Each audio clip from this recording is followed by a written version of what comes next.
Guys, we are live and welcome to another Q&A. So, I got a question and a very good one. Nick, what are the primary targets you want to strike in a fight in self-defense? And I'm going to be breaking down 5 of them, as well as just give you some quick concepts about each target, what weapon to hit, how to strike it. Again, I'm not gonna go in full details, but I will break it down. That's gonna give you a general idea, because a lot of people ask me this question, and it's very confusing as well, because there's so many people out there teaching so much shit that actually is gonna get you killed in the street. So I kind of broke it down to what I believe works best and what I've used in my own personal experience working in clubs as a doorman for many years and in security, as well as through pressure testing and training, okay? So, but before we start, guys, go visit my website, nickdrossos.com. I just posted this month, it's real world scenarios. I have, I think, 10 videos right now up where I'm going to safety places in the real world, elevator, parking lot, kidnapping, mugging. I'm playing out scenarios and I'm giving safety tips. So every week I'm posting brand new videos, so go check that out at nickdrossos.com. As well as I have one-on-one personal training, self-defense, fitness, coaching. Again, all that is on my website, nickdrossos.com. So go check it out. So now, what are the 5, I'm using primary targets, quote unquote, and I'll explain to you a little bit about it. What are the 5 targets?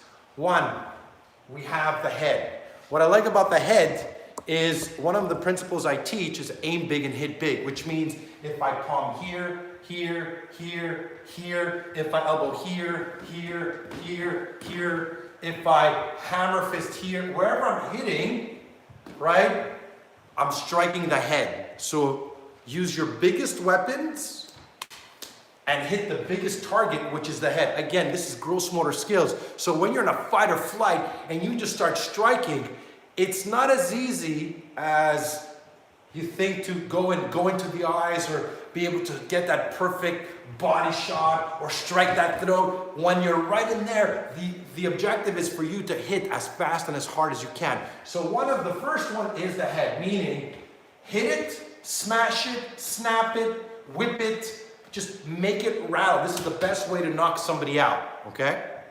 Now, within the head, you have the eyes, right? That you can finger jab, palm finger jab, stuck the thumb in your eye, put your thumbs in his eyes, finger jab, eye gouge, rake, right? Then you have the nose. You can hammer fist it this way, palm it. Then you have the ear that you can crack this, hit this way, hit that way. Again, grabbing the ear is not as easy as it seems. It's actually a lot harder than people think to actually grab the ear because it's a small target. Again, when you're looking at fight or flight, now this is where experience comes in. Again, I've been working in clubs when shit hit the fan and you're looking at a fight that's going to last between 10 and 30 seconds. Finding those very small targets are not easy. They're easy if you're setting up the first preemptive strike, but when the fight is on, you're just like, you're just grabbing and you're elbowing and you're hammering, you just try to strike as quickly as possible. So in the head, we have that. The second one you have is you have the neck. So you can strike it here, you can punch it here, you could forearm, you could bicep pop it, you could bicep pop it, you can strike it from this side of the forearm. So then you have the neck. I'm going to go through them and then I'm going to break down something very important. Then you have the middle of the chest right over here, where you could elbow inside the solar plex, maybe give a body shot right in the middle. You could knee it, pop it here, pop it there, knee it, right? Then you have the groin. So when we go lower, we have the groin where you could knee it, you can strike it with the hand, you could knee, or you can kick it, right, from outside. After that, you have the knees, right? So you're striking the knee here, where I can jar kick it, right? I can kick it with the front, jar kick it, I could side kick it, I could kick it on the inside, or I could sweep it. Those are your 5 strikes. I'm going to take everybody's questions after. Those are your 5 strikes. Now, realistically, right? Some people teach punch underneath the arm, hit him underneath the rib, grab his arm this way, pinch him, spit in his face. There's a lot of shit. Again, I don't want to say it never works.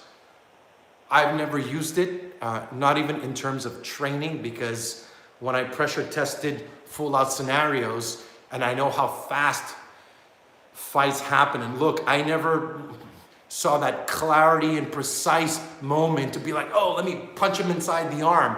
Maybe when it comes to throwing that preemptive strike, and you could find that opportunity, maybe. I have trained it. I did train it. I've never used it. So what do? I don't focus it. I don't train it anymore. And when I do, I train it very little. I focus on more what actually works. I rather have those, 15 strikes and train the shit out of them, and then learn 50 strikes, which I'm not going to use, or I'm not going to need, or the chance of me using them are a lot less, right? So, like I said, here's the thing now. When we're looking at the strikes as well, when we're looking at preemptive striking, right, this is when you could train to strike the eyes from out here.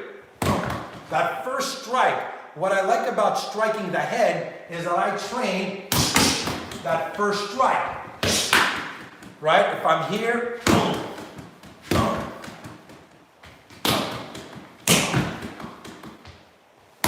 right? And that's why one of the principles, like I was saying, is aim big and hit big. The idea is to snap the neck and rattle the head, right? Again, look at it like a big watermelon. I tell people, just smash it as fast, as hard as you can. Once you hit, and here's another thing I'm going to say that's very important. I'm calling them primary targets, but there's no such thing really as a primary target. You got to tell yourself, everything works and nothing works. Because I tell people, have you dealt with somebody who's under the influence of drugs? They can take the shot to the balls. They can take a shot to the eyes, right? Meaning, right? There's a saying within the self-defense industry: fighter can't see, he can't fight. And everybody thinks, because everybody follows everybody, but sometimes I wonder if these people do have experience in fighting, because just like Helen, we did an interview. If you're in close quarter and you put your fingers in his eyes, he could still very much fight. If he has a hold on you, so if you're going into his eyes and he has a knife, he's still stabbing. The fight, the only time that eye gouge works is if I do this and he flinches and I'm away, then fighter can't see, can't fight, yes. But if I'm in here and I'm doing this, he's still grabbing, he's still fighting. And the only reason why I want to mention that is because if you're don't fixate that there's a one end all be all strike, right? You got to say everything works and nothing works. And the reason why, I don't want your brain to short circuit if you go into the eyes and he keeps fighting. If you kick him in the balls and he keeps fighting, you got to train to fight the strongest, baddest, guy just freaking, I don't know, got out of 20 years of prison training and he's on the heaviest drugs. That's the type of guy you got to train for, right? The pain that an attacker could take, you don't know it, right? And the great story, which I'm going to make a video, is about that home invasion. I forgot his name, with the home invasion story with that UFC fighter. He goes, he was hitting with everything. Maybe a UFC fighter would have dropped, but this guy's under a different adrenaline, and that's the difference between fighting in the ring and fighting in the street. So when you're training these, train them hard, train them well, but don't fixate on, all right, just eyes. Train all of them. Anthony Smith, thank you, Randy. Just train all of them, man. I sit here, boom, boom, 20 eye gouge, bam, 20 eye gouge, 20 hammer fist, 20 hammer fist, 20 elbows, and then I mix it up, right? But I'm going to be doing a hit workout. I'm going to be doing a hit Bob dummy workout, so you guys could watch this. So again, get your Bob dummy, get a punching bag. If you don't have If you don't have anything like that, you know what? Put some tape or on a wall and create little like a little face to just work on that finger jabbing into the eyes. Just work on working your strikes. Put a tape with a pillow. You know what I mean? There's a lot of things you could do. So I hope you guys enjoyed the video. If you want to go learn more self-defense, go visit my website, nickdrossos.com. I have step-by-step self-defense tutorial. My hero program is now $47. It's 36 videos, plus I'm filming the last 12 series, as well as I have